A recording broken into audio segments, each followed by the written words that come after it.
Hello and welcome to Grace's Scrap Attic. My name is Grace and I will be teaching you today how to make these wonderful little favor boxes.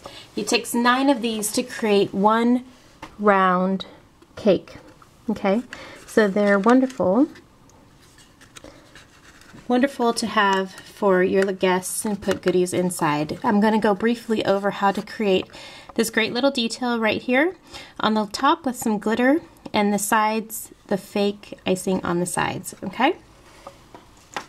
You're going to need 9 of each of these items to create the cake. You're going to need 9 chocolate colored cake box bases. You're going to need 9 icing colored cake toppers. If you decide to use your design studio or your gypsy to create the window, you're going to need 9 pieces of PK Glitz sticky paper.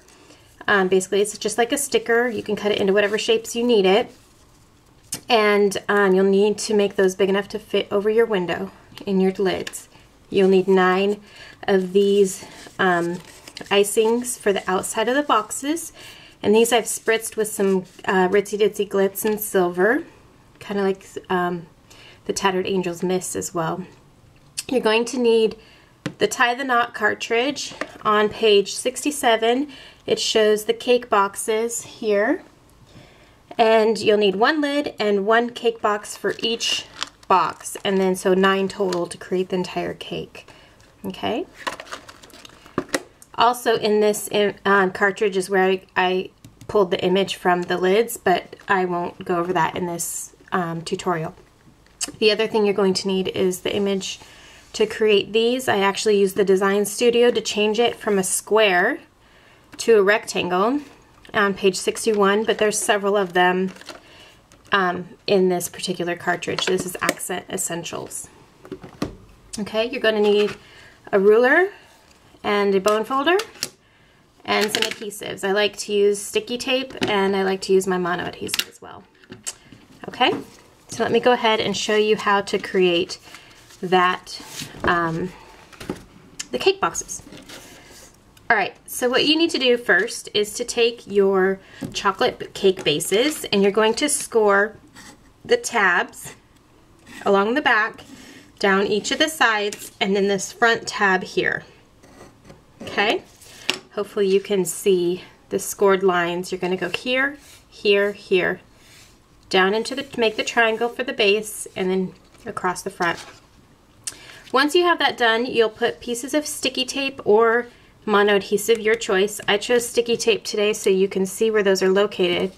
Also notice that I made them very close to the edges. This is because when I go to put them together, it will give it a nice, clean, crisp corner for the cake itself. Probably should have waited till after I folded it to peel this off. Oh well.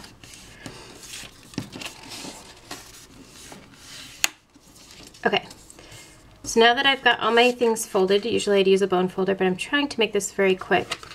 Look how nice, crisp, and clean these edges are because the adhesive goes all the way to the edge. I would not suggest using glue on this. For one, usually it takes a while to dry. It puts moisture into your cardstock, so your cardstock can warp. It's not an instant gratification on the adhesive, so now you have your base cake boxes. Okay, so that's how you do those. Next I'm going to show you how to do the lids. I have already scored here and here with my ruler and bone folder, so I'm going to add the 3rd line making a triangle for the lids. I'm going to fold all of my little tabs in. There's only 3. I'm going to fold all of my sides in. You know, I should be a good little example setter and actually use my bone folder for these. I do when I'm not in a rush. I just don't want to take a lot of your time. Then you take one of your PK Glitz sticky papers that you've cut to fit your over the window. So, see PK Glitz? You've cut it to fit over the window, so you know it will cover your image. Sorry, I went off camera there. Peel it apart. This side's the trash because it's not sticky. This side's sticky, so we're going to use it to cover the window, okay?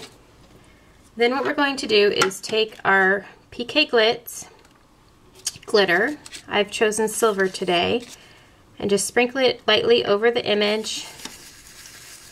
I know I'm being very gruff with this. It's very fast. I'm not using all my tools that I usually use to keep my workspace clean.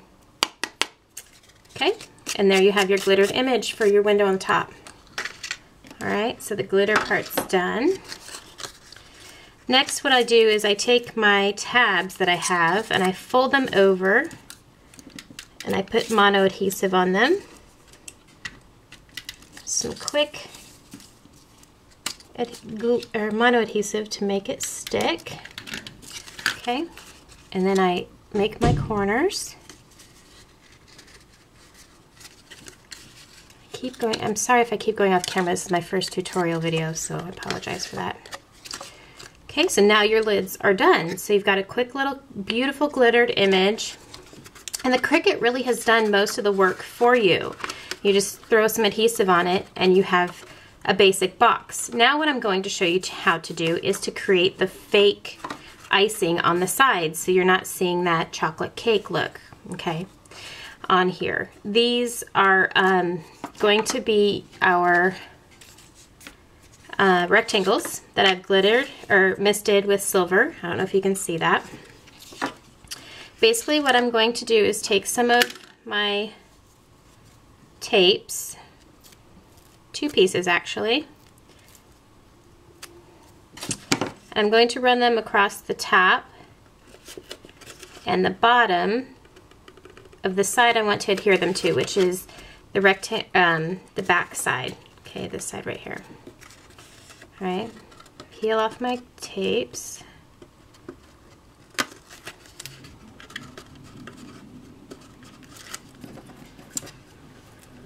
Since these are already cut and prepared, I did have one side that's heavy on the mist on purpose to make it look a little bit lighter at the top and more silver at the bottom. Notice as I'm adhering these, I'm leaving some space on the outsides because I'm going to wrap them around the corner. So I want to push it down down inside here on my table to get the adhesive to stick. Now I've already run 2 pieces of sticky tape adhesive along the sides here. So I want to peel those off the backing. Okay, I'm going to take my bone folder really quick. I'm going to hold it with one hand from the inside and just score it right at the corner of the cake box. Can you see that? Hopefully you guys can see all this. I think I got it set up okay so you can. Fold it over because your adhesive is there and squeeze it, stick it down, make sure your fingers inside the corner of the box so you can really get that adhesive down. And now from the side of the box and from the back, it looks like a little bit of a thickness of icing that goes around the cake, just like that. Okay. Now on the other one I did, you can see on my blog, it's a Valentine's Day one, I added some ribbon that went across here and around before I put this backing on, and it made it look like there was some filling, like 2 layers of cake put together. So that was kind of fun, but this particular project I'm not doing that on. So, and that's how you do the cake box. You make 9 of these, like I said, and put them into a round. It looks great if you put them on a plate. This particular one, I'm making 2 different sizes because I'm making 2 tiers, and they're going to line up looking like that. And I'll have those final photos on my blog too. You can find my blog at www.graces, G-R-A-C-E-S, scrap, S-C-R-A-P, attic, A-T-T-I-C, .blogspot.com. Hopefully I'll see you there. Thanks so much for watching. Have a great day.